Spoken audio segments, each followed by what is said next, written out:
let's go through. Like I said, I'm only going to go through the main ones. Yeah. Now there are only so much things they can test you for cells and organelles, alright? But I'm not only just going to do organelles, I'm also going to do your membranes as well, yeah? So first thing is that whenever they test for cells, this is typically going to be on the paper 2, your first question, okay? If they test, right, it's usually your cells is the first question. Things they test for cells is your cell theory, okay? The first one, whenever I test for your cell theory, please know your 3 cell theories very well. 1, 2, 3, let's try starting with your Katrina. What is the cell theory that I went through last week? Also with viruses. The cell theory? Smallest unit of life. Smallest unit of life. Like for example, how come bacteria is actually following that particular cell theory? Because bacteria cells are what? How do we learn about bacteria cells? How come they are considered or they follow the smallest unit of life for the cell theory? Sorry, they are unicellular organisms, right? How come animal cell and plant cell are also that? Because they are also made up of cells. Second particular cell theory is what? Sarah? They all living things are composed of cells. Yes. Now, question. Can you tell me how come your this bacterial cell is considered that it follows that particular cell theory that all living things are composed of cells? Because it's a unicellular organism, right? Same with your animal cell and plant cell. Last one. What's the last cell theory, Gerard? Last cell theory is what? All cells has a function. No, all cells come from pre-existing cells. Okay, you tell me right now, for all cells come from pre-existing cells, how come bacteria follow that particular cell theory? Katrina, you tell me why animal cells and plant cells follow that cell theory too, Because bacteria cannot function unless it's within the whole cell. Huh? What are you talking about? How come all bacteria cells come from pre-existing cells? Because what kind of cell division bacteria undergo? Bacteria undergo? Yes, binary fission. Next one. How come animal cell and plant cell follow that particular cell theory? That all cells come from pre-existing cells. Because they go through mitosis. They go through mitosis and meiosis, right? Which is the type of cell division. Last one. Again, usually another thing they will also test for cell theory is show how viruses actually challenges the cell theory, right? So just now she mentioned the first cell theory is all. Sorry, what is it? Never mind, just choose one cell theory then. Is that? Cells are the smallest. How come viruses challenges this particular cell theory? That cells are actually the what do you call that? Smallest unit of life. Because? Question? Do they actually have, again, like for example, respiration, reproduction, growth? So they are called what? Viruses are metabolically active or inactive? Again, what is the cell theory they challenge? You tell me. Cells are. So how come viruses challenge that? Because viruses. Next one, what's another cell theory? all cells come from pre-existing. So how viruses challenges that? Viruses require a host in order to replicate. or you can also say cannot replicate independently outside the host cell. Next one, Gerard, what is the last cell theory?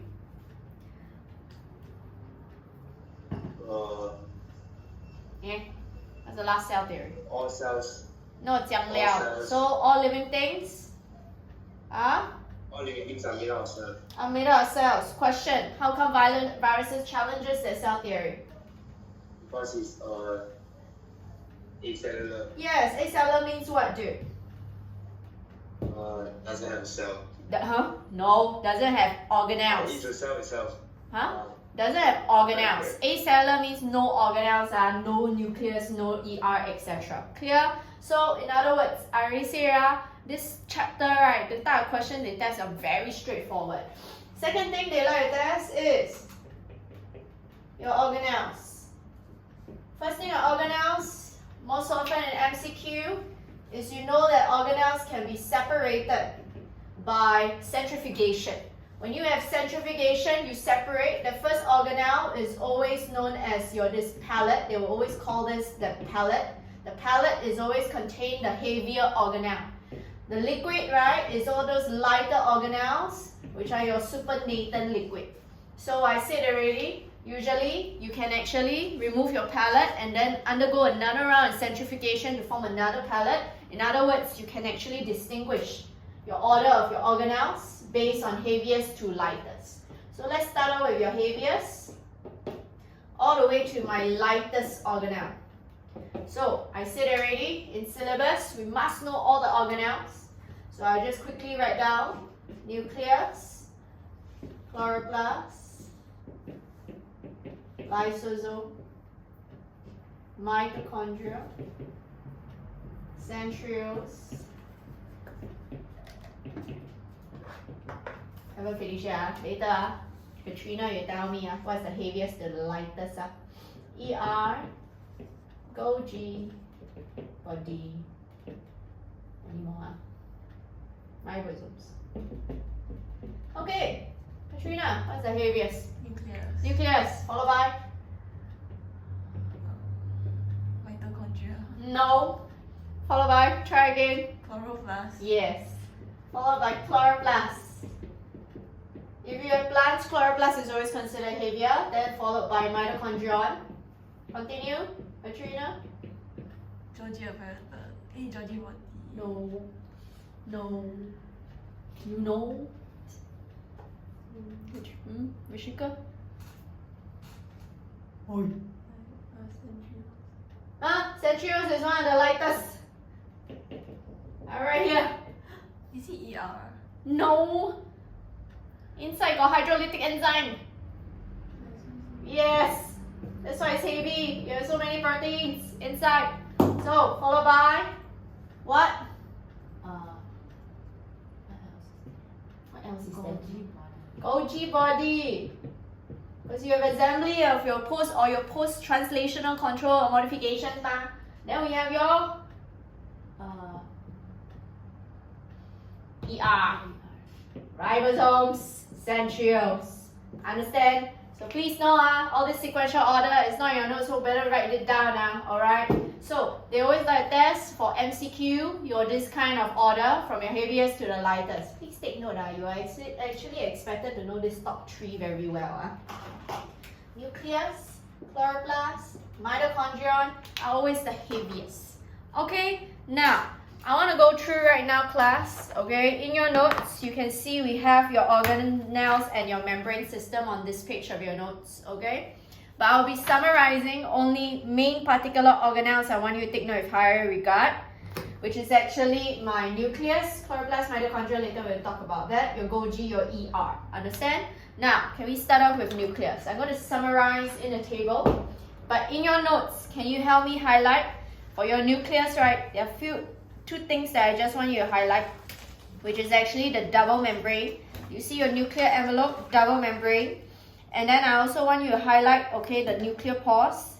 Usually it's just good to know, okay, your this diameter from 50 to 100 nanometer in diameter for the nuclear pores. But let's summarize. For nucleus, we start out with nucleus, the structural features of the nucleus and the significance of the structural features.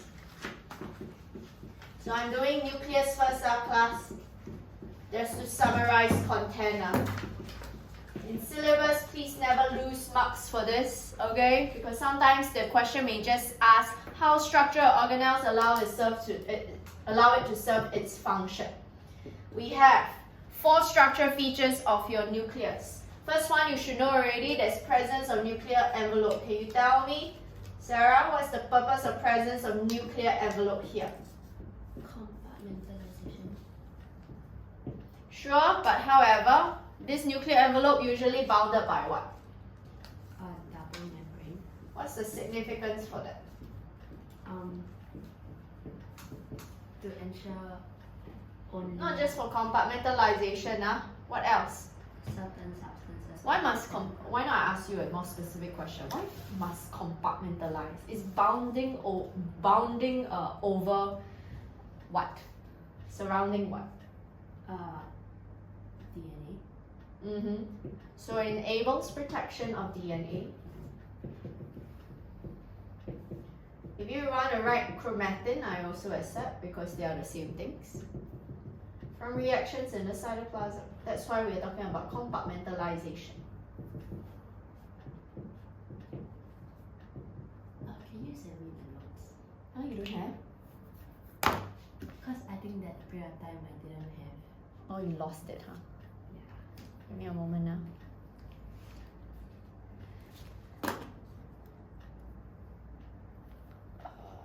Where's my phone?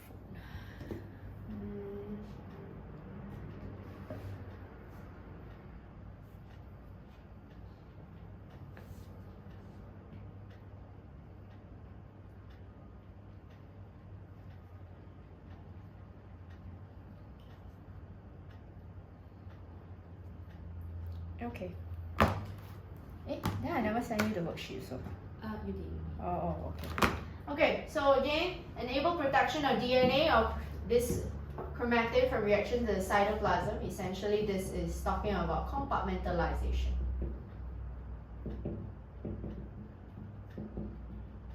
Okay. Second thing. Second structural feature of your nucleus. Nucleus is actually have nuclear pore, right, which I already mentioned.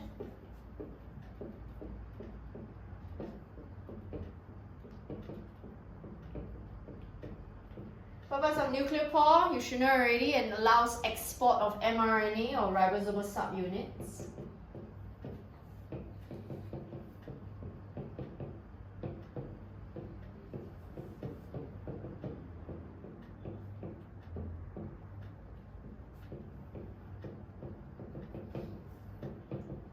For translation in the cytoplasm.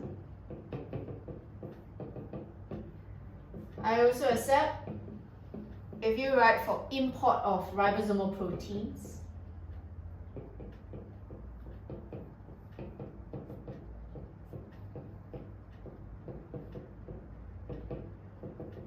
For assembly of ribosomal subunits in later on, okay? This is again for translation. Oh, got it right.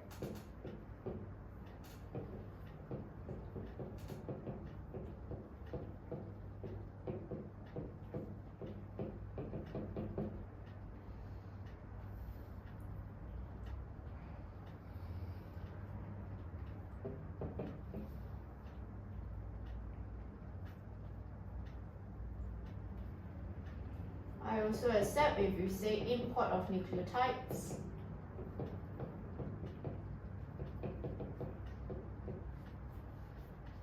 For DNA replication or transcription.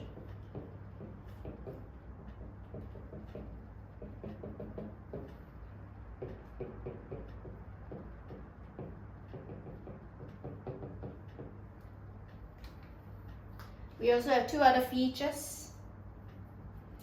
Inside, right, this nucleus is made up of fluid matrix, okay, that fills up the nucleus, almost like cytoplasm, but not necessarily cytoplasm. Can I erase the one in black? Can I? So I got space. So we need to talk about the nucleoplasm. Inside the nucleoplasm, we have specific enzymes. Again, presence of enzymes in nucleoplasm.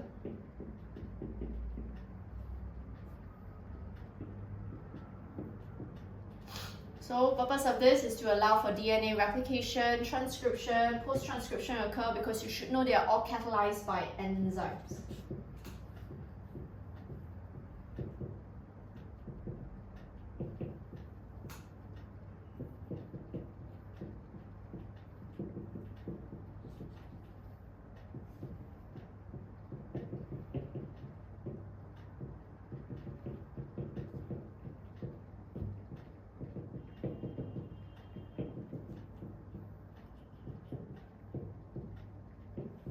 Okay, last one. Presence of nucleolus.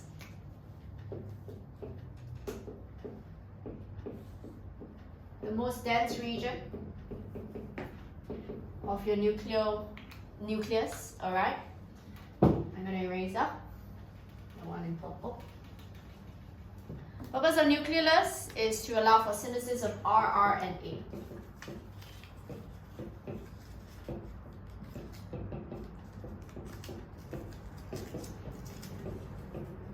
Or you can write assembly of ribosomal subunits, because that is where anything ribosomal related is located for synthesis.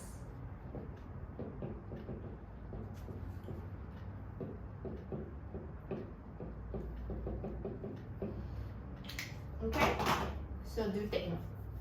Nucleus, I just want you to focus on this, especially the double membrane part, because the outer membrane of your nucleus is actually continuous with another kind of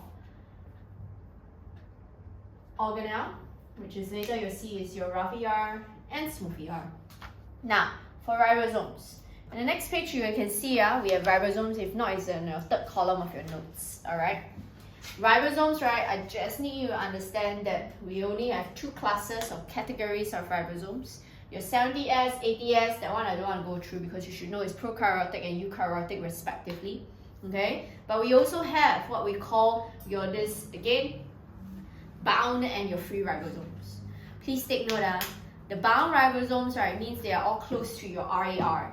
Purpose of the bound ribosomes, just understand, is for either insertion of your membrane proteins, okay, into the cell surface membrane, or is actually for packaging of your organelles for export. You understand? That is your bound ribosomes. Free ribosomes are located far away in the cytoplasm then. Free ribosomes tend to make proteins to function within the cytosol.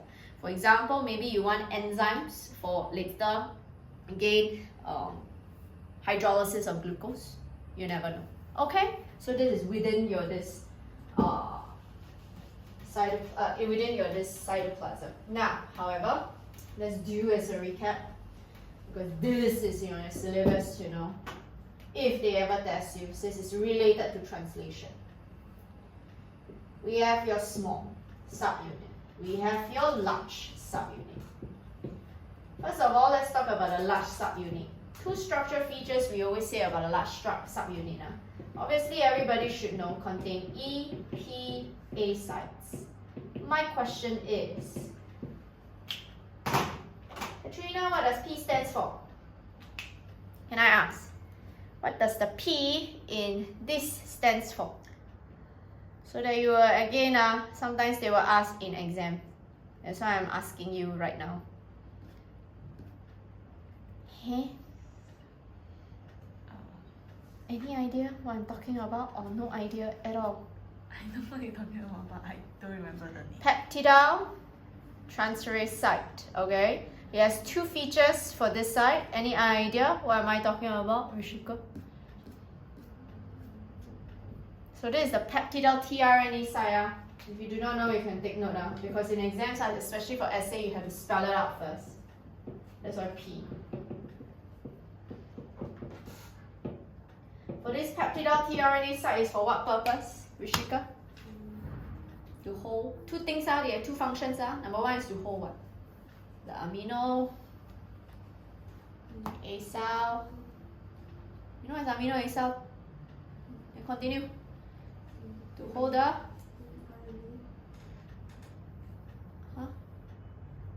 no. Here you will hold the amino acyl tRNA that carries what? The growing polypeptide chain. This is the first row for this. If they want explicit, I need to explain this because sometimes in exams, right, it's based on the number of marks, right? So if the number of marks, let's say it's only 3 marks, that means you must state specifically what does this each row means, right? So the peptidyl tRNA site actually holds amino acyl tRNA carrying the growing polypeptide chain. Okay? Your A site stands for what, Sarah? Amino acyl tRNA. Amino acyl tRNA site is for what? Contains holds the amino acid carrying carrying the successive amino acid. yes. Okay, so again, this one usually you say holds the amino acid tRNA carrying the next amino acid to be added to the chain. Out of this, right, which is the one that actually holds the ribozyme peptidyl transferase? P site. Understand? Okay, so I repeat. Another thing, your large subunit, if you cannot remember and it's just 1 mark, 2 things you need to take note of this EPA site. First one, always, we always say how it will hold. Okay, the tRNA and mRNA in close proximity. For translation. This is always what we write for exam, collectively, if you cannot remember the specific roles of P and A site. By the way, E means injection. The idea is to just eject away okay, the tRNA without this amino acid. Okay? So another thing is it contains peptidyl transferase. You must know this name of the enzyme. It's expected for you to know that catalyzes peptide bonds between amino acid. But again, this large subunit, take note of this one. This is always the main ones for EPA sites.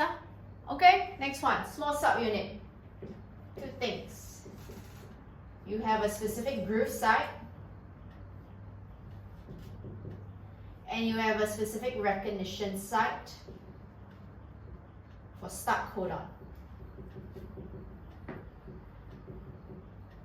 The question is, what do I mean when I say specific groove site, Gerard? What's the specific groove site, this small ribosomal subunit for? Not sure. Question, why not you know, actually, Gerard? When you actually have these ribosomes that bind to mRNA during translation, does it straight away bind to the start codon?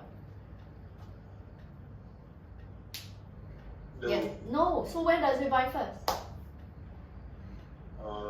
3' CCA stem. 你的头啊 ，no 啦。It binds to the start code, the 5' cap first. You understand? So please take note, your mature mRNA, there is a 5' cap.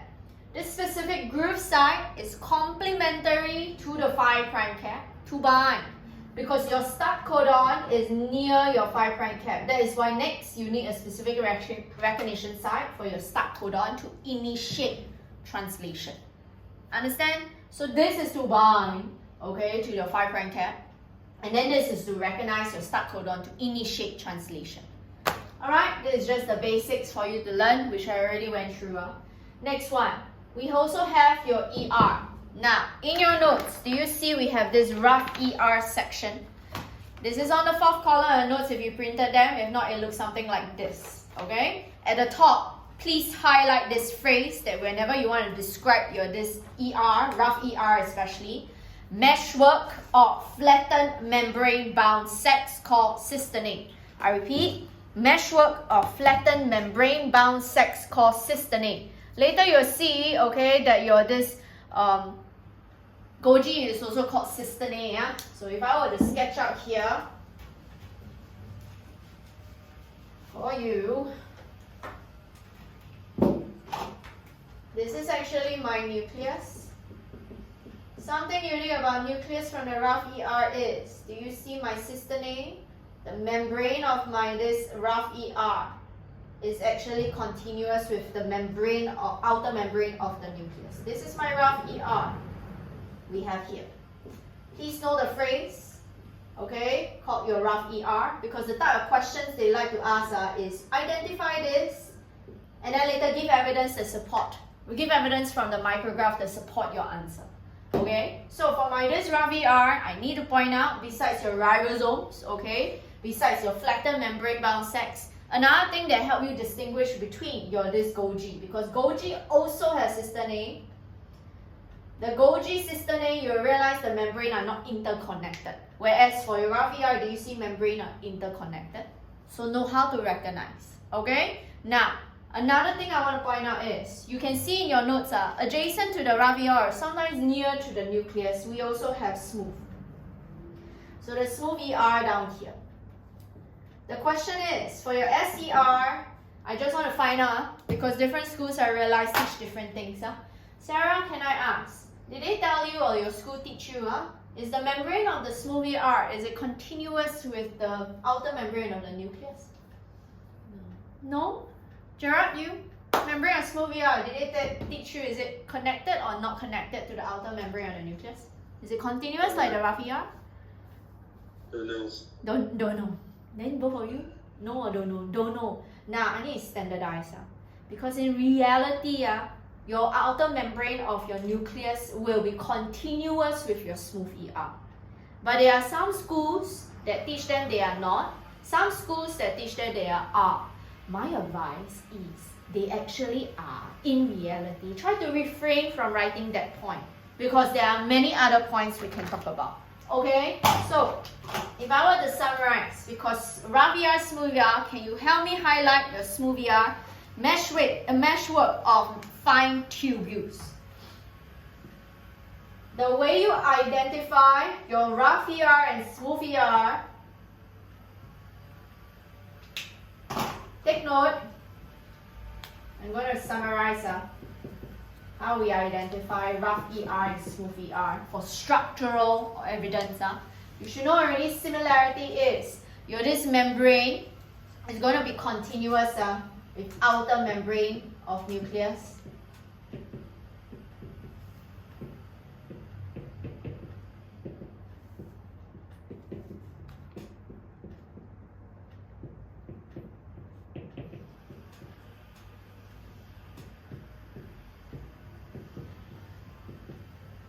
This is the similarity that we have.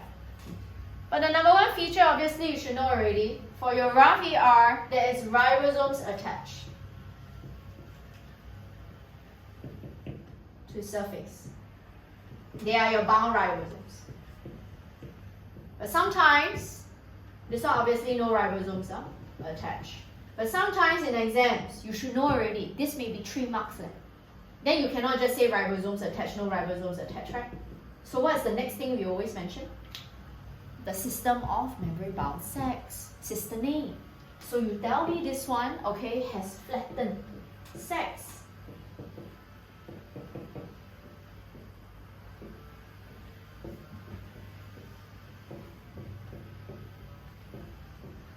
You can call them cystine.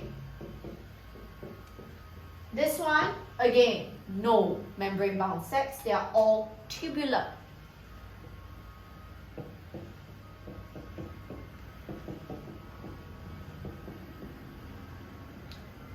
This is the second one. This is always the top two. You show if you ever want to distinguish between rough ER and smooth ER. Clear? Another difference is usually not very strong, but still, okay. You know what? I'd rather not write that.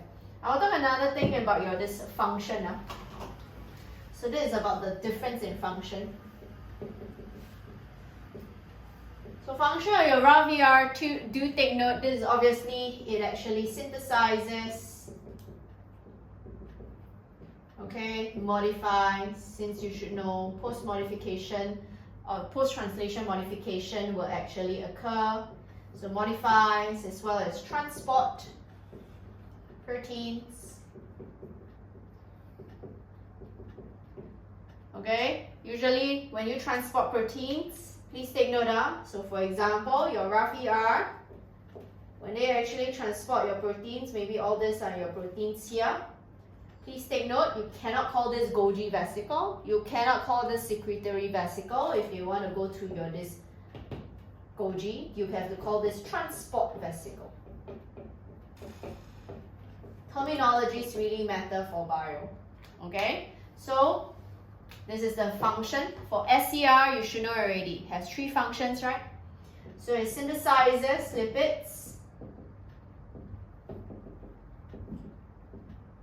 If you write cholesterol, I also accept. Also, I accept if you tell me steroids. But one thing I need to point out, class, is some schools teach you that this one synthesizes carbohydrates like starch. Not wrong, but the main thing we always focus on is your lipids and cholesterol. Do take note, your SCR also contains, alright, calcium ions, sometimes for cell signaling purposes. Okay, they can act as second messenger. Let's do a quick one. Can you tell me, Katrina, second messenger like chem and calcium, what is the role? For second messenger under cell signaling. I want to hear the two, satu dua. So first one is what? For signal. Amplification. And then why? What do you mean when you say signal amplification?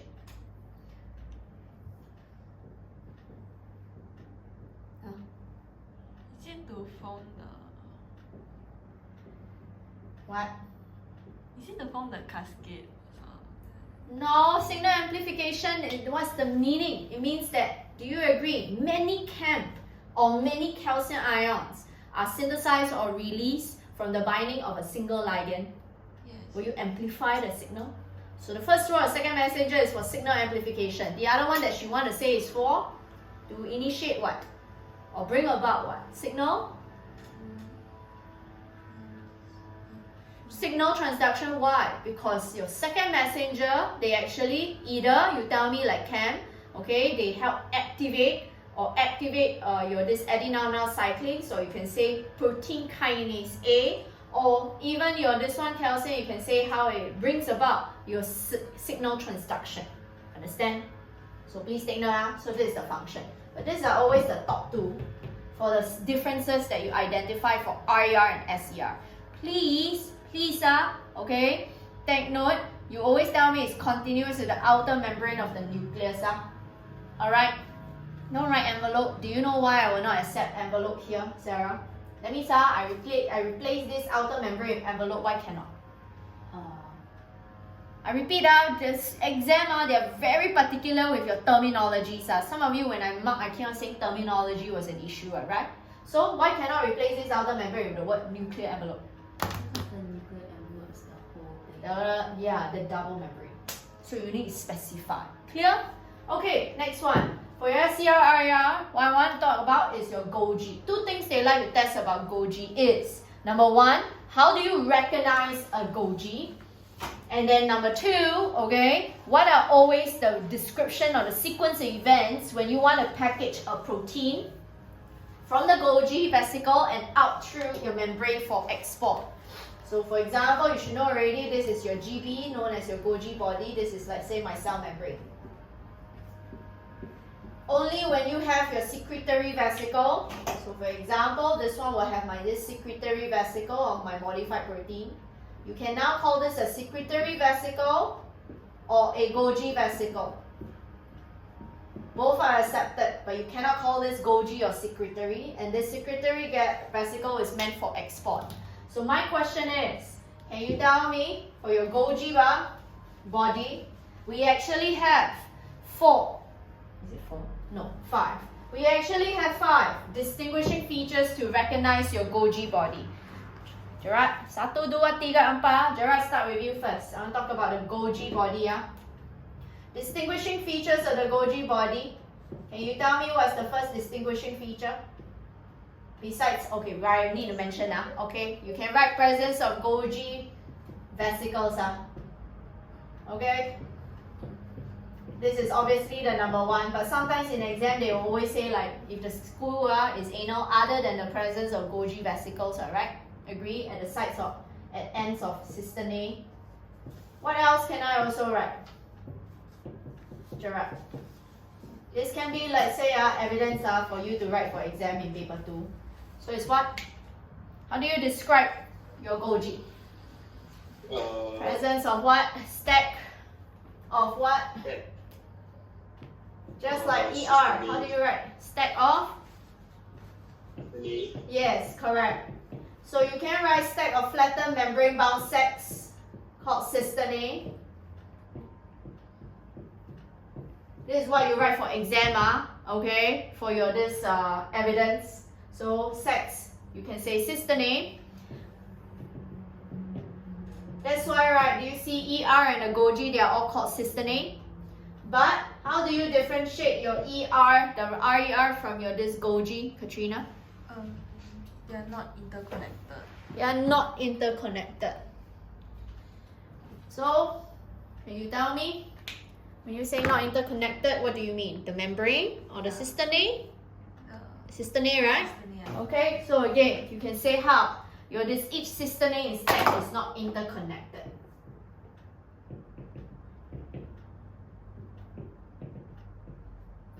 Only your RER is interconnected. So this is how you distinguish an RER from your Golgi.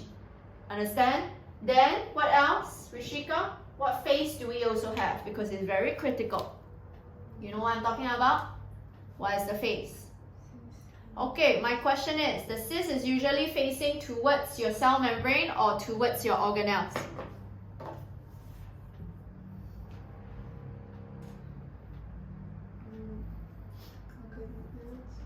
Yeah, so this is your cis. This is your trans phase. Do you know why you need to know where's the cis phase and trans phase? Especially when you want to describe how the Golgi vesicles is going to help transport, okay, proteins to be secreted or released out of the cell. You always must tell me where it's going to be your this Golgi vesicle leaving your this Golgi body. Is it cis or trans phase? That can actually be a markable point. So you can say have two distinct phases.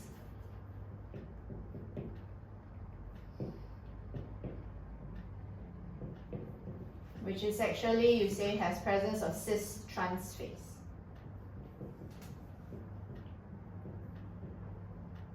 Okay? Now last one, again, we also can take note. Not very strong, but it's actually a single membrane. Okay, because you should know there are other organelles, okay, like your chloroplast, mitochondrial nucleus, they are all double membrane. These are always the 5, okay, identifying features. Now second one, I need to talk about this, okay, because the way they always like to test related to Golgi body is how they describe the sequence of events that involve packaging of the proteins into a vesicle and then release it out of the cell. Typically, this kind of question is worth 3 marks, okay? But can you help me find some space? Alright, I want you to write down this, again, sequence of events, these 3 main things, okay? Let's say it's 3 marks. Okay, your heading, can you write that down? Describe, I repeat. So you will know, so it means that I want you to learn how to describe this one as you go out of the cell. 1, 2, and then later how you release. So your headline can be, or your this heading can be, describe sequence of events. Describe sequence of events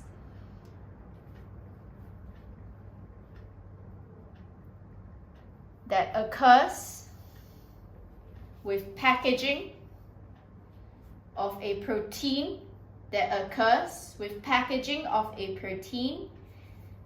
into a Golgi vesicle. Packaging of protein into a Golgi vesicle to the release of protein from the cell. To the release of protein from the cell.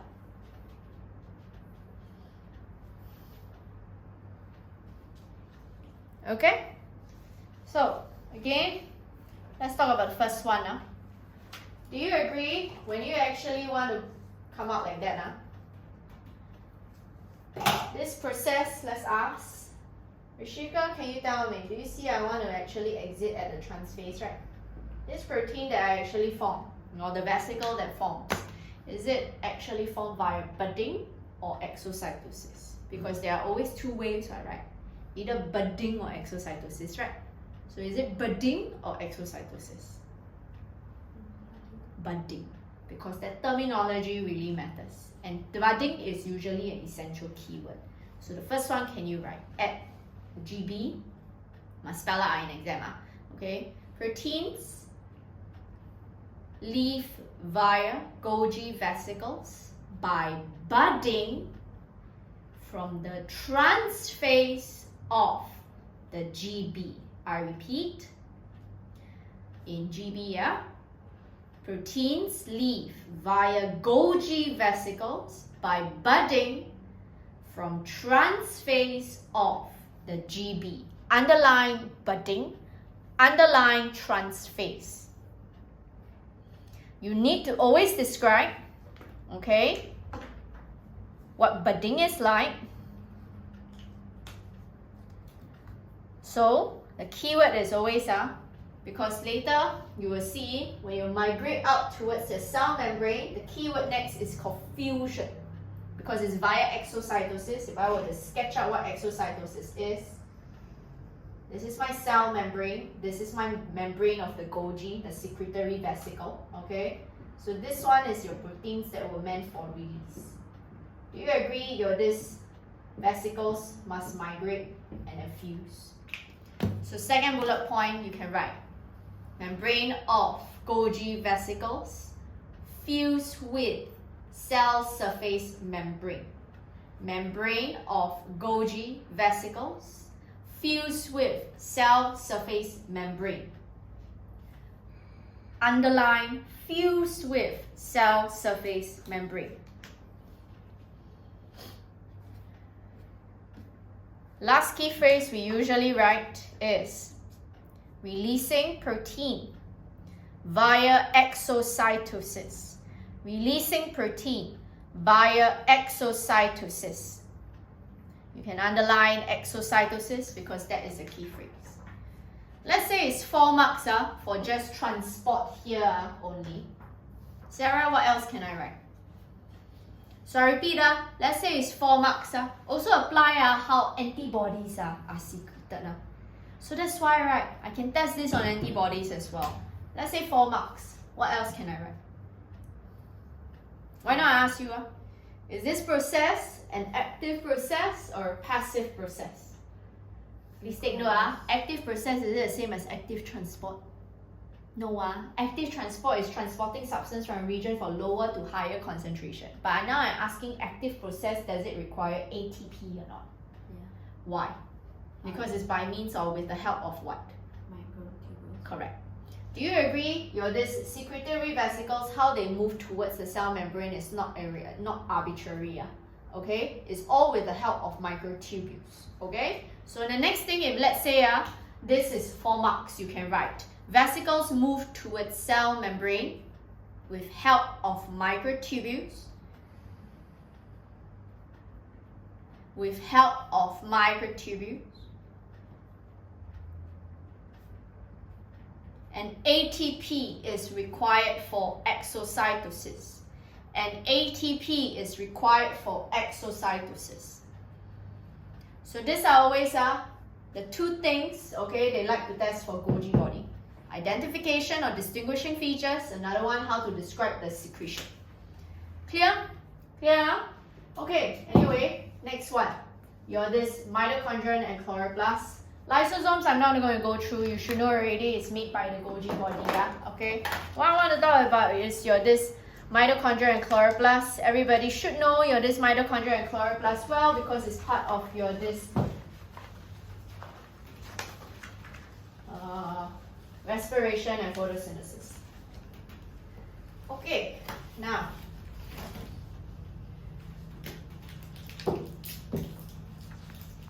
I will just quickly summarize because a lot of you already should have this. If you don't have, then later find some space. For your mitochondria, can you help me highlight or circle the shape? Okay. Later we'll talk about mitochondria, can you help me highlight or circle the word rod shape? Can you help me highlight and or circle the size, which is about, again, length of 3 to 10 micrometers? The other one, again, you can circle the size of your chloroplast, with a diameter is about 4 to 10 micrometers. This is why we typically say your chloroplast is much larger than your mitochondria. Understand? Okay, now, however, what I want to do is the differences and similarities. This is for your respiration and photosynthesis chapter. Okay, come. First one, let's talk about mitochondria. Mitochondria typically looks like this. My question is, we have double membrane as well, right? Each of your this folds is called what, Gerard? For mitochondria, this fold is called a what?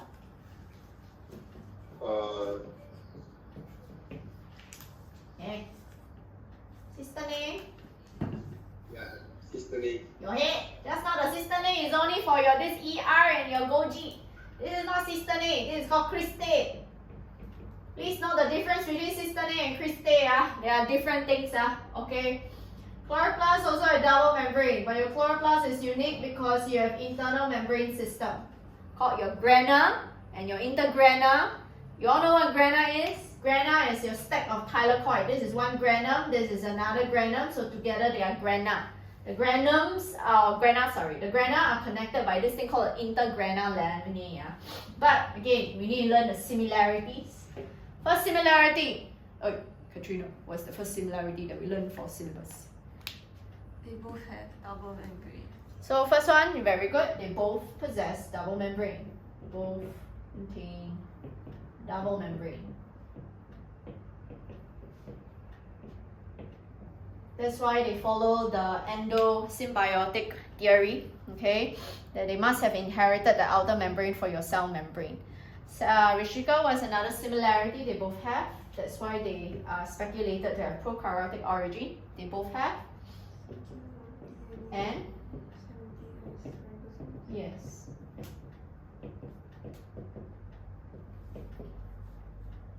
Question? I'm going to sidetrack a bit. This is why.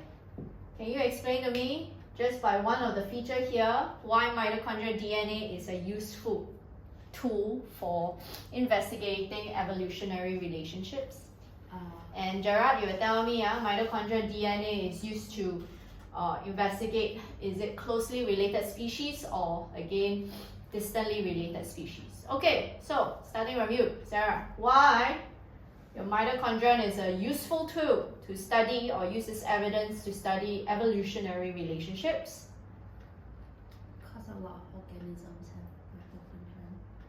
mitochondria. No, that's not why you're right. It's like what? Let's say it's because, what did I just mention? They have circular DNA. So, will the DNA degrade over time? No. You can use as a tool. Another one I gave you is also what? All organisms will possess, or they are inherited maternally, right? So that's why all organisms will actually gain that inheritance from their mothers, right? And it can be a useful tool for study. What? Another thing what they also mentioned, very high mutation rate. Yes, Gerard is used to study what kind of species? Wait, this one, what was the last point? The high mutation rate. Mitochondrial DNA has high mutation rate. Okay, that's why, right? You know why? Do you agree? They are circular DNA. Okay, the only changes you see in mitochondria must also only be due to mutation. You should know things like maybe their polymerase have no proofreading ability. Okay, you're right. Study closely related or distantly related species. Closely related. Yes. Okay. Next one. Both contain. Okay, electron carrier proteins and ATP synthesis.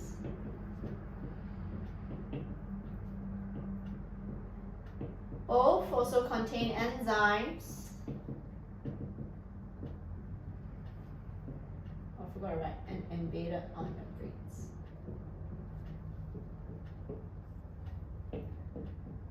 Both also contain enzymes, so it's related to your respiration and photosynthesis chapter. They may test you this, that catalyze reactions, alright?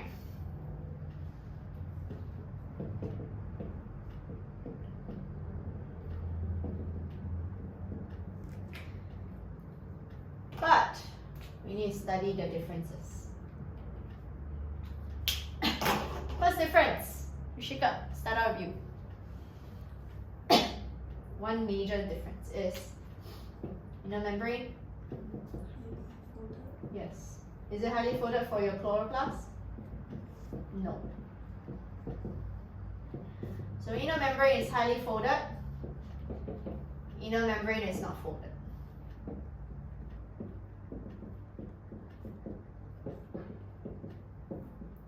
Another difference we can talk about is the internal membrane system. This one has absence of internal membrane system. There's no granin or there's no thylakoids.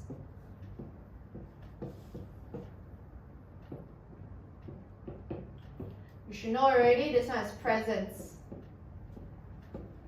of internal membrane system.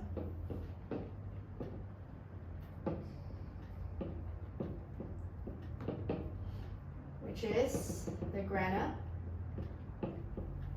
and the intergranular laminae.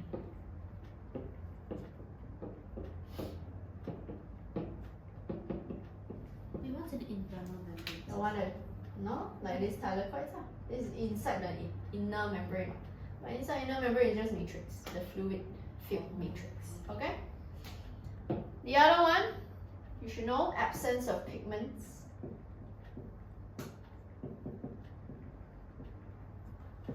This one definitely must have presence of pigments for photosynthetic purposes. So essentially, it's your special chlorophyll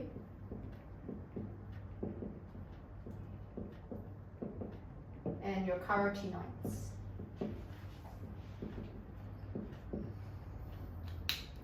Another difference that I also can accept is the ATP synthase. Where are they embedded? They are embedded on different locations even though they are both membranes. Electron carrier proteins that make up your ETC, and your ATP synthase embedded on inner membrane of your mitochondria.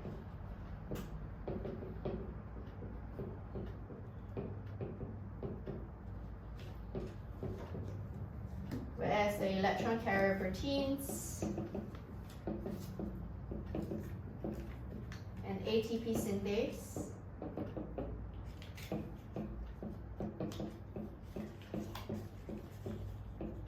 embedded on thylakoid membranes.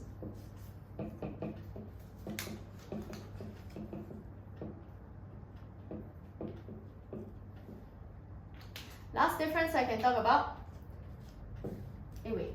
two more differences I can talk about, is that the ETC proteins,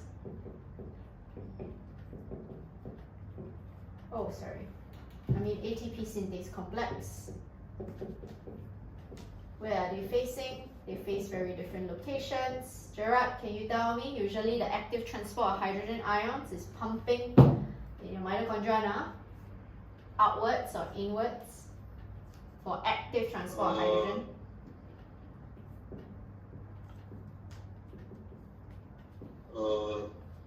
From the Don't know.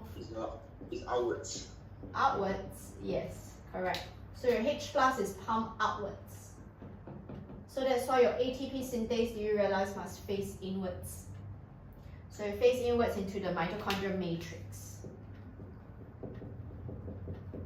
Whereas the ATP synthase, they face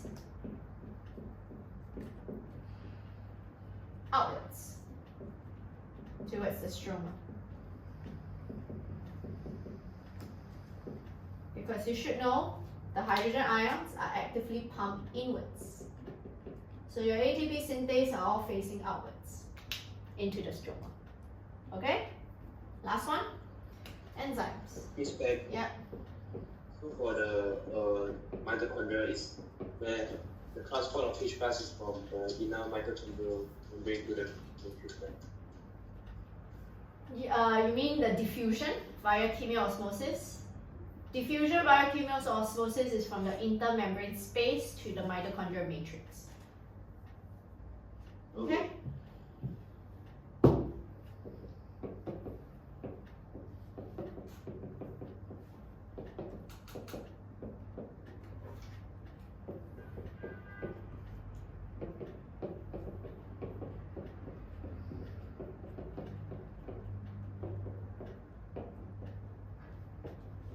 Again, enzymes in the matrix catalyze the reaction in link reactions and Krebs cycle, whereas enzymes here in the stroma catalyze Calvin cycle.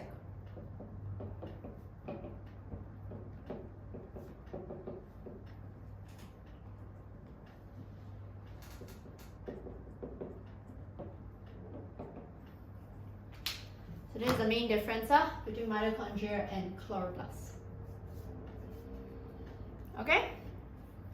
So these are the main organelles I want to talk about, but I already said already in syllabus. We also need to take note about cell membranes. And I was marking for your paper 3. Some of you did paper 3, the essay on cell membranes, okay? Are very poorly done. We need to talk about this cell membranes few things. I just want to take note, they always like to test only a few, which is actually the fluid membrane. Okay, fluid mosaic, membrane. Mosaic. Okay. Another one is your phospholipids and functions of membranes. So there was an essay, right, in that paper that I gave out.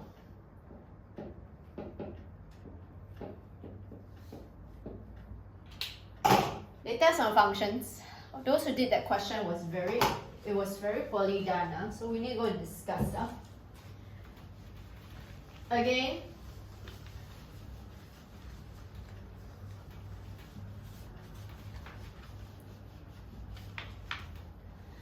I said before, whenever you have your fluid mosaic, few things. Oh, I forgot to write. Proteins and glycoproteins and glycolipids. Okay, but anyway, let me just draw out.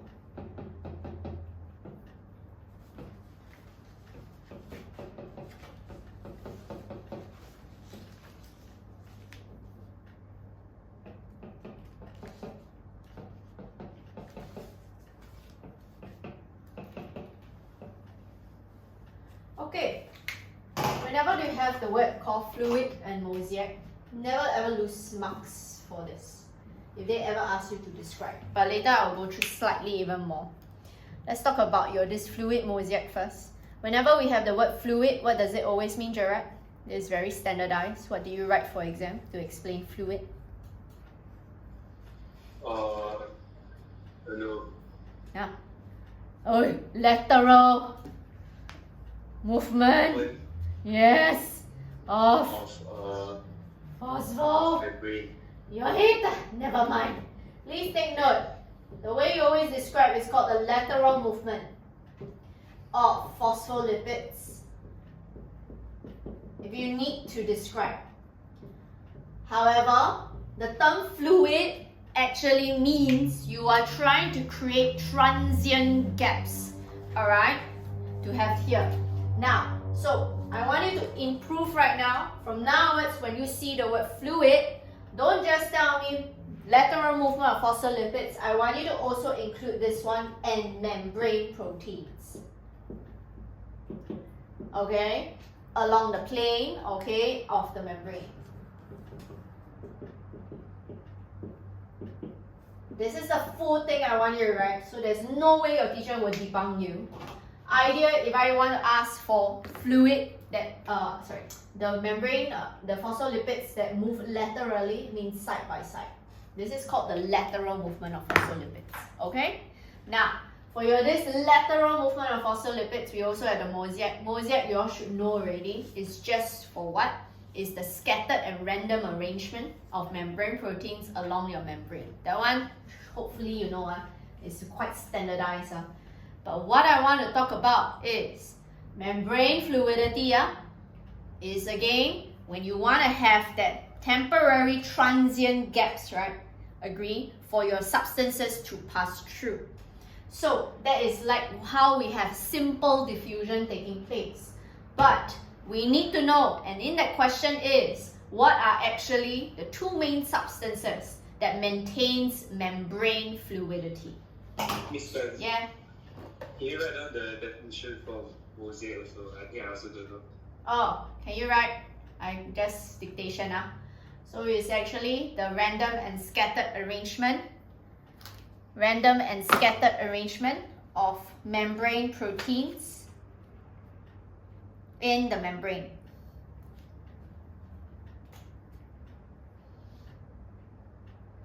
Okay, thank you. Okay, now for this I need to talk about the substances that maintain membrane fluidity. Because those who did the essay is very poorly done. Let's do a basic check. Substances that maintain membrane fluidity, and I repeat, is when you have that transient gaps, right? Do you agree? The first one in which you can maintain is by the amount of unsaturated fatty acid chains.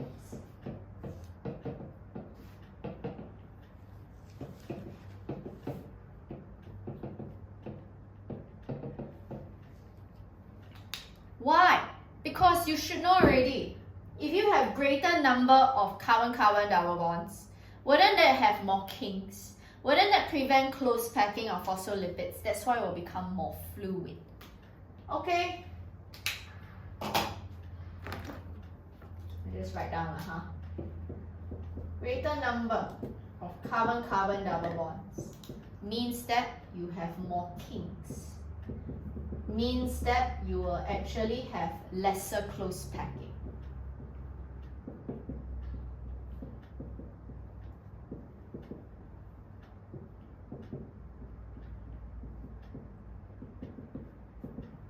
So it's going to be more fluid.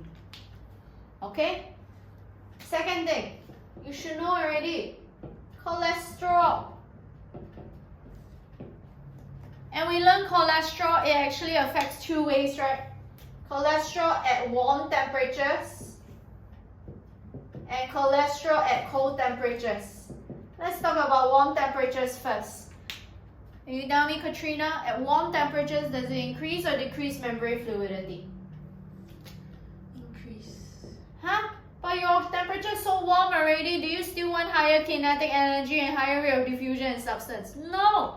You are trying to decrease membrane fluidity. Again, where are cholesterol located? Cholesterol is, for example, they are just in between. 4 fused rings are this membrane. So remember I said already, membrane fluidity is when you want to create fewer transient gaps. That means you also want to decrease the lateral movement, right? Do you know why lateral movement will create transient gaps?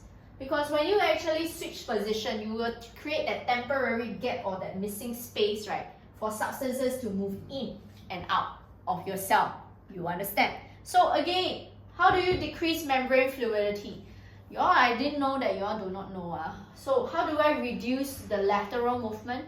Because do you agree, right? When you have your cholesterol here, you can form hydrophobic interactions with your hydrophobic core. Wouldn't that actually reduce the lateral movement? Understand? So again, idea is, how do I write? By interacting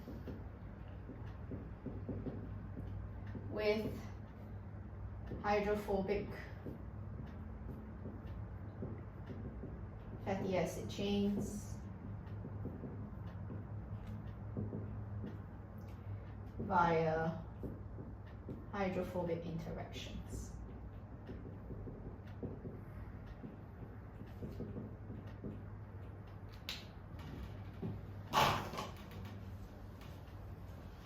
Another way it also does is at cool temperatures or low temperatures. You want to prevent solidification. So again, you are going to increase membrane fluidity because you want some form of movement of substances in and out of your cells, especially for simple diffusion like carbon dioxide and oxygen, since they are non-polar. So again, what does it do by increasing? Because you prevent close packing of phospholipids, so you prevent solidification. You learn in chem, solid state, particles are closely packed and arranged in an orderly manner. Agree? So if I were to prevent this close packing of phospholipids, you will actually prevent solidification.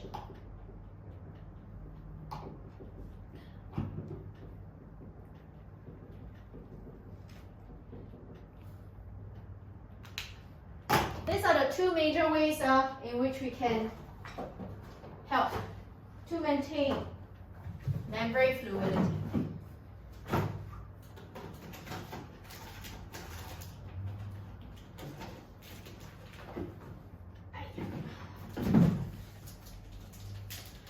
Now, next one. We need to learn the importance of membrane fluidity, which I realize so many of you do not know.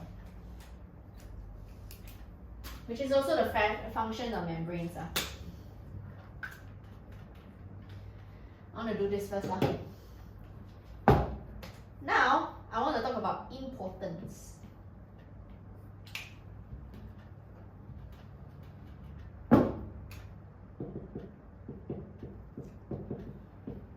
Which is also the function of membranes. I'm going to erase. Can There are many importance, and I didn't know that you all do not know.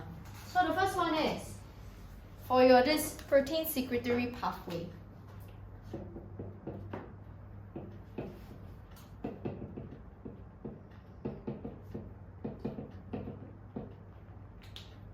Like for example, you need to transport proteins within the cell, out of the cell, or even attach proteins in cell surface membrane, right?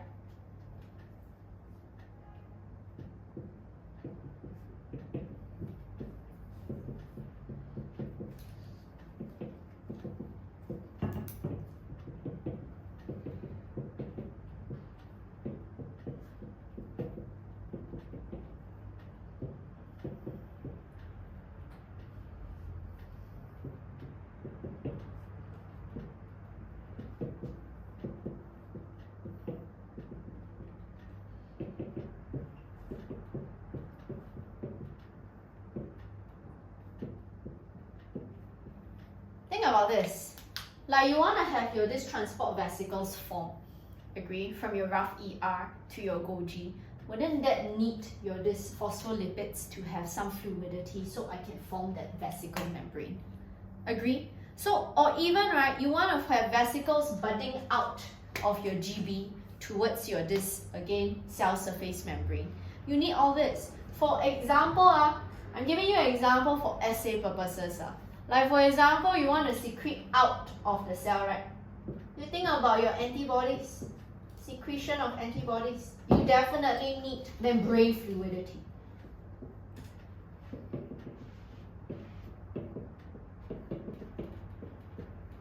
You want to have attachment of proteins right along your cell surface membrane. You think about viral glycoproteins, like your influenza and HIV.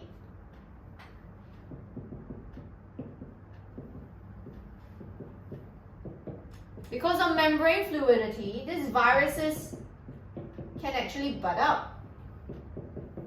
By the way, how come I never write dengue? Rishika. The glycoproteins attached to the cell membrane for dengue. Then where is the glycoproteins attached to for dengue? Do you know? RER. This is why the membrane for influenza, the viral envelope for influenza and HIV comes from cell surface membrane. But the viral envelope for dengue comes from RER. Understand? Anyway, what else? We also have for transport by bulk transport.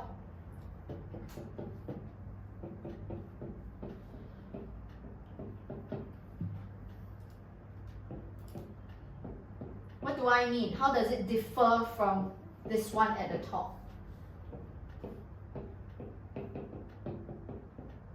When I say bulk transport, is like bulky substances, okay?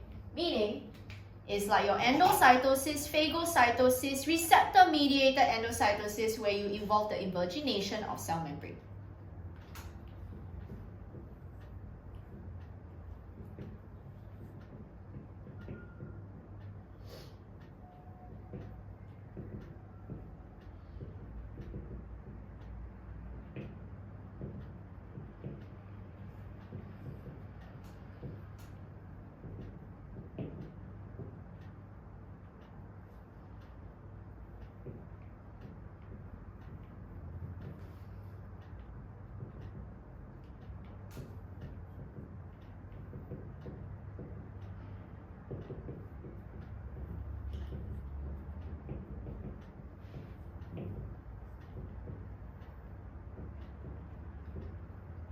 In other words, like sometimes, okay, example, phagocytosis. Wouldn't I need to form the pseudopodia?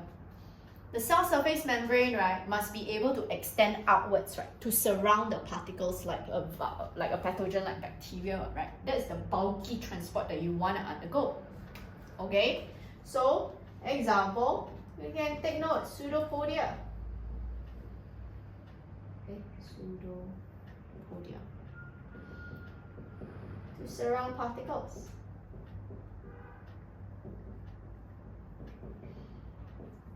Or you can even say how you need to have, let's say, you're this influenza virus by human respiratory epithelial cells.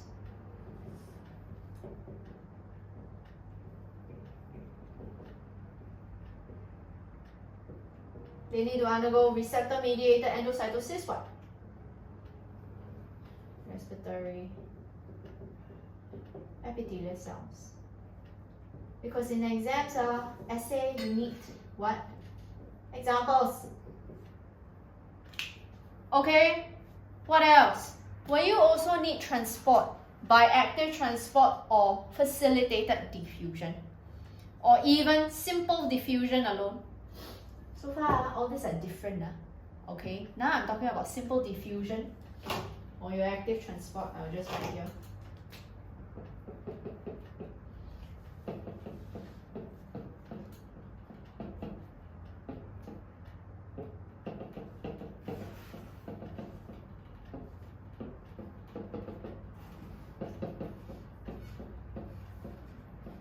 For example, membrane fluidity is very significant in the formation of transient pores for simple diffusion of non-polar molecules.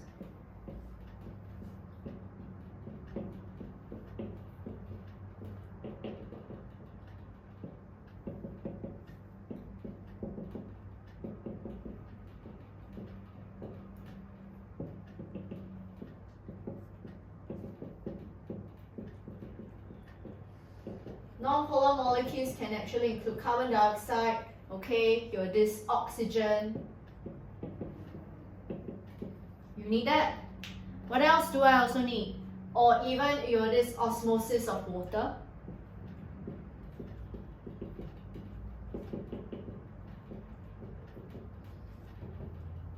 Or even like for example, channel and carrier proteins. Do you see I have one channel protein here that I drew out? And your carrier protein. Later, Sarah and Gerard, you'll be telling me what's the difference, the two differences. So, channel, carrier proteins for transport of, again, the facilitated diffusion or active transport.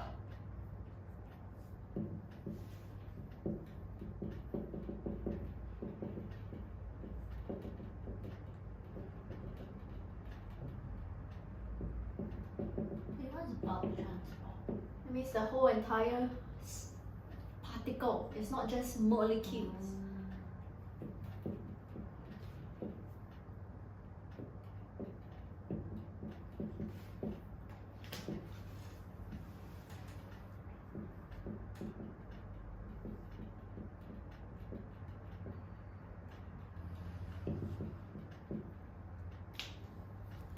Okay, Sarah. Tell me an example. I'll give you an example, by the way. Let me give you an example first. Like for example, do you agree active transport of hydrogen ions in mitochondria and chloroplasts?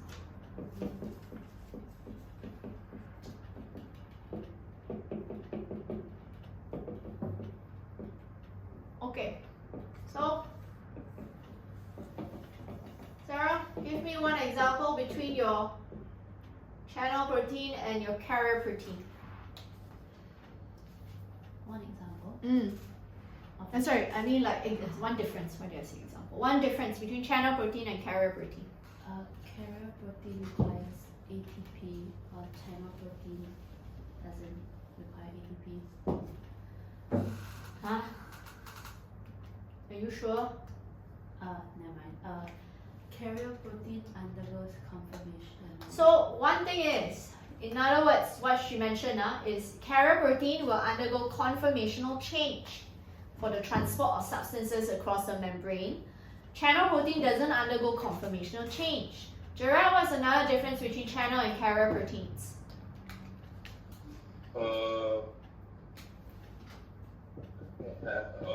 What do you do? What needs to bind in order to actually induce that conformational change? Do you think any molecules need to bind to your chat? Yes. Carrier protein, now please take note. The molecule usually need to bind to the carrier protein in order to induce that conformational change. You understand? Okay, but channel protein don't need any molecules to bind. Alright, so please know what's the difference. Next one, photosynthesis and respiration. Do you agree you need membranes for compartmentalization? You need membranes to be impermeable to your H plus ions to create that proton gradient for chemiosmosis, right? Agree? So, in other words, I'm referring to things like your oxidative phosphorylation.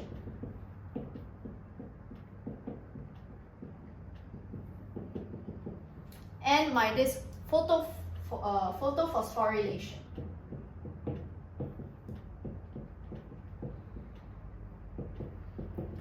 Why did I say that? Do I need conformational change of electron carriers for electrons to be passed down the ETC? Without them, how am I going to have, again, the maintenance of your proton gradient? Agree? So, again, example, you can say how you must have, let's say,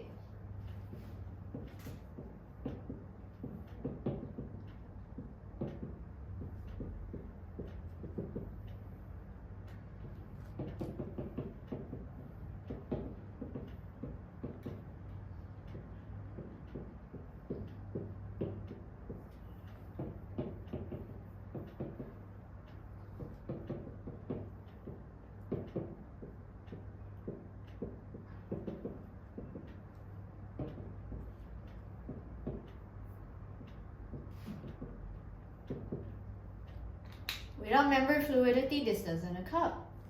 Another one I can think about, cell signaling.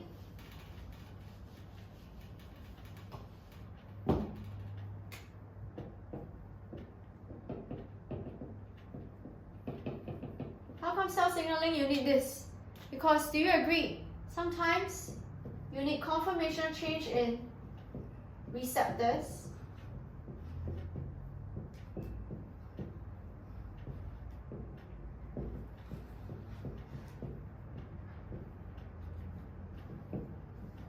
Okay, for activation.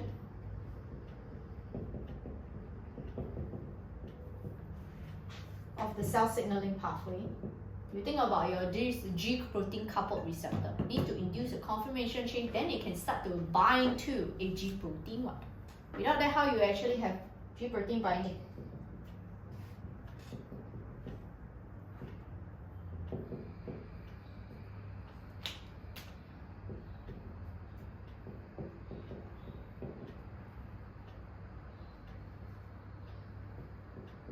And then again, another thing is your dimerization of your tyrosine kinase receptor. You know what? TKR.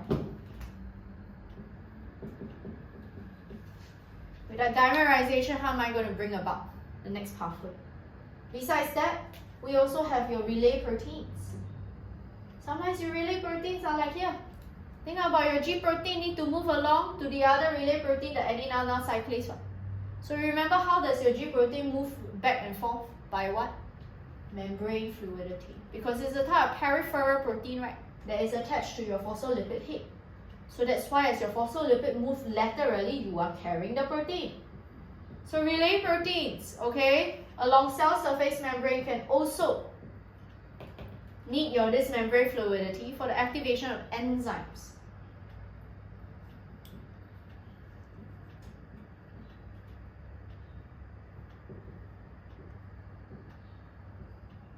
Think about your G protein and the adenine cyclase.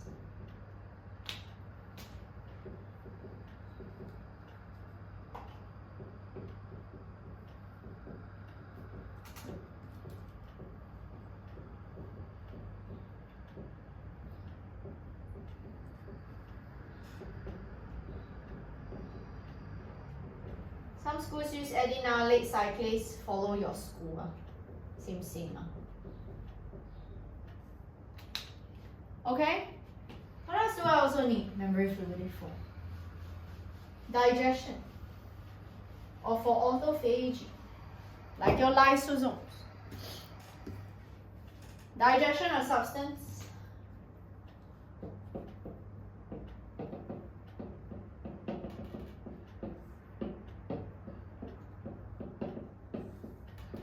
Is one.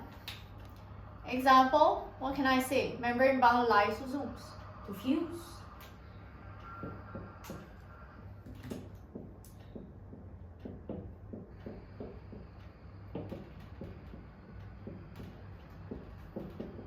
Either with your endocytic vesicle or even your phagosome one. Remember in phagocytosis?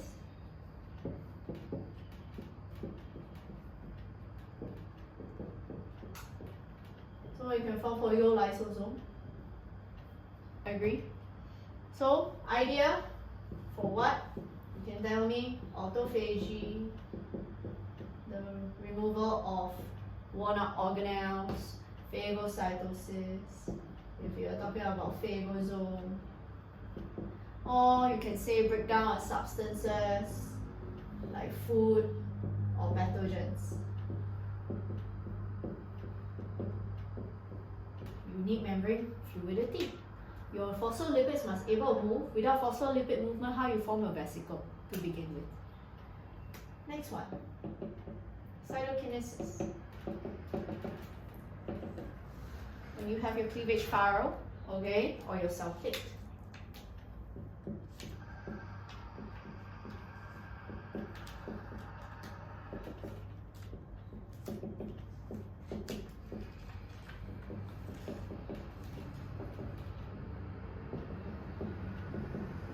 Purpose of all this is to enable invagination.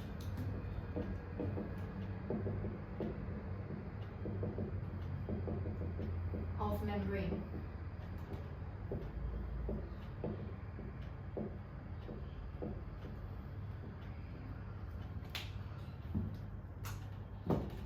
Or fusion.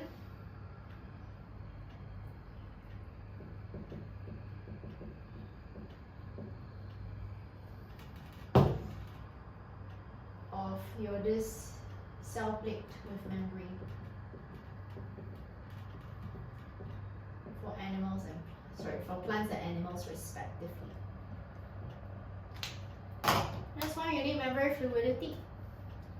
All this you require the fluid nature of membranes in order for this function. Next one, glycoproteins. Now, I need to point out. Sometimes students ask me, oh, what's the difference between glycoproteins and glycolipids? You can have both glycoproteins and glycolipids found on your this cell surface membrane. The only difference is the carbohydrate one is attached to a protein, membrane protein. One is attached to the phospholipids. So that's why it's either or your cholesterol. That's why it can be called as glycolipid or glycoprotein. But one thing is student confused is the function. There are plethora of functions, okay? But if you really need to know the main difference for your glycolipid and glycoprotein, you know what? I write down for glycolipid and glycoprotein.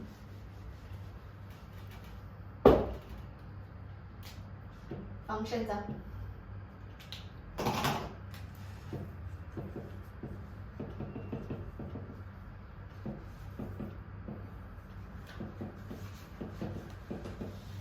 Main difference between glycolipid and glycoprotein is that if I have a glycolipid found in your membrane, the main function for this is to limit permeability of your membrane. Why? Because it makes it more hydrophobic.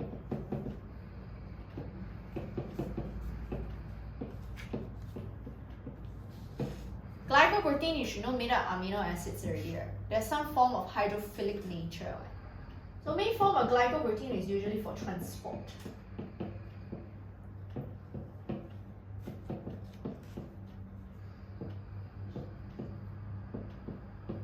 Think about your channel and carrier protein, they are just examples of it already. Another thing is, usually your glycolipid, okay, can act as both your binding and recognition site. Glycoprotein also can act as binding and recognition site. Now, what do I mean by binding and recognition site? You think about this glycoprotein, the hemagglutinin must bind to the sialic acid receptor. Isn't that the binding site? Agree? It also can be recognition site because you must recognize the ligand binding site or maybe a receptor to activate it. So I don't really agree with saying if your binding and recognition site is a difference. It means I really need to come up with another. Another difference I can say is that this one usually is just mainly involving increasing membrane fluidity.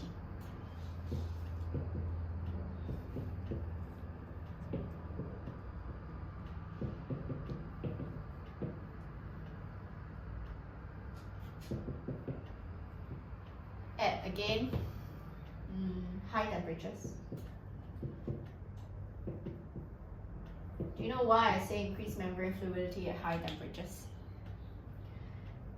Because these proteins are usually involving much stronger interactions, not just mere hydrophobic interactions. Okay, so that's why this is actually going to help increase as well.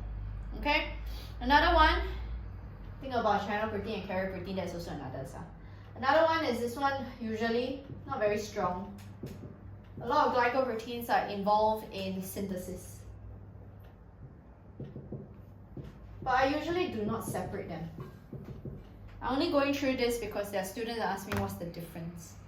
But the main role, right, collectively, the type of questions that you like to ask is what is the role of this carbohydrate chain? The carbohydrate chain can perform many roles. Whether is it antigen binding site, I accept. If you tell me the carbohydrate chain is to contribute to cell-to-cell recognition, cell-to-cell adhesion, cell-to-cell communication, or even like you can say use as antigens on body immune system, I all accept. This is all the functions of these carbohydrates. That's all. Okay? So usually very rare, they will ask you to very, very rare, they will ask you to know the difference. I'm just telling you what they like to test. So these are all the things they test for cell theory. Clear? Clear? Okay, now, do you see your worksheet? I'm not going to go, yeah? Can you repeat the function of carbohydrates? Oh, function of carbohydrates. Again, there are many. Like for example, you can say how it contributes to cell-to-cell recognition or communication. You can say it contributes to cell-to-cell adhesion. You can say how it contributes to signal transduction. Or even if you write, say, used as antigens for body immune response, I all accept. No need to know so many. Just know at least max 3 will do, will suffice. Okay? Okay, thank you. Anyway, I want to talk about is this worksheet. I'm not going to go through the worksheet because the type of question they test for cells and organelles, right, is very straightforward. Okay? But I just want you to start this so you can use this as a studying material from the worksheet I gave you. Answers behind are quite self-explanatory. Yeah? Can you help me star? Okay? This 1A, 1B, 1C part 1. 1A, 1B, 1C part 1. Please also help me star question 2B. Question 2B and 2C. 2B and 2C. Please also star question 3A and 3B. Last one, star question 3D. Okay? So take note. Anyway, one more thing I forgot to mention. They like to test about cell membranes is please know what's the difference between this exocytosis and budding. They are not the same things. You all know what's the 3 differences? Shall we go through one round? Sarah, name me one difference between exocytosis and budding. Budding. Because this is budding, right? Exocytosis is this, right? So what's the main difference? Budding removes Cell membrane. or phospholipids, right? Exocytosis Adds. adds phospholipids or cell membrane. Gerard, what's another difference between exocytosis and budding? Budding involves, you see the protrusion of your membrane. This is called what?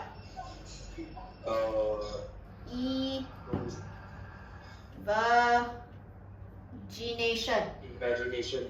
of membrane. Whereas exocytosis, how do you describe? What's the keyword? Involves? It's like F. View of cell membrane with vesicle membrane. So the second difference, I repeat, this is evagination of this cell membrane, whereas this one is fusion of vesicle membrane with cell membrane. Do I need to repeat? Do I need to write down? I went through this before, class.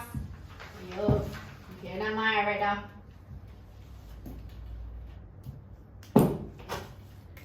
Exocytosis. Budding. One main difference between exocytosis and budding, we already say this is addition of phospholipids.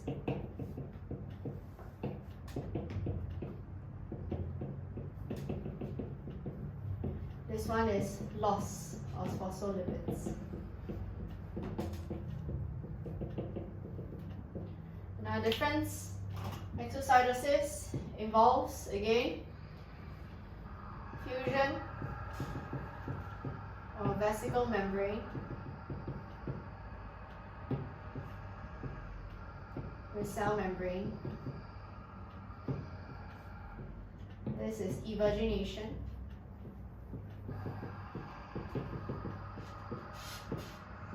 Of cell membrane. Another difference, Rishika mentioned this before.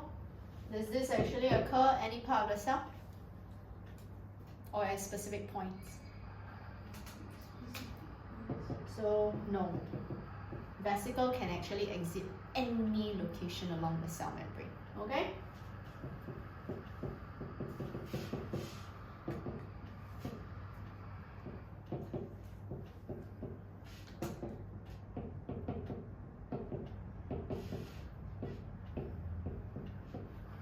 This one, please take note, is specific.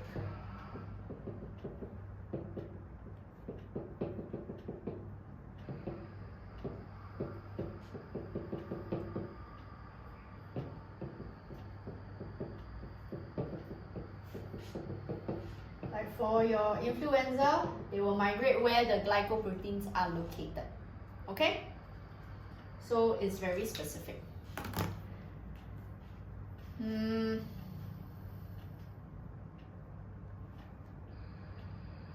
Fine, there's nothing else I can think of. These are the main things. Okay? Okay, but anyway, again, star. So, star, you're this 3D as well. 3D. Okay, please also star. Okay, you're this 4C.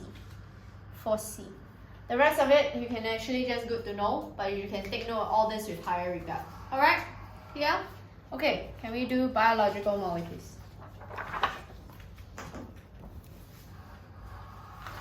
I'm not going to go through all those because I already say these are quite self-explanatory. It's the kind of questions they like to test is really very direct and straightforward.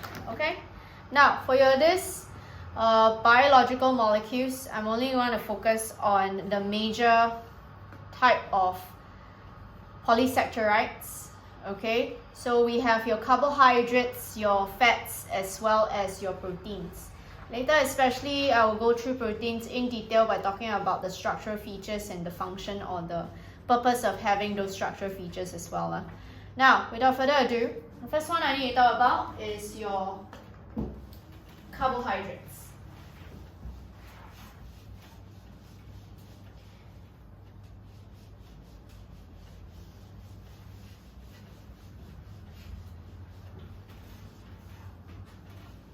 Okay,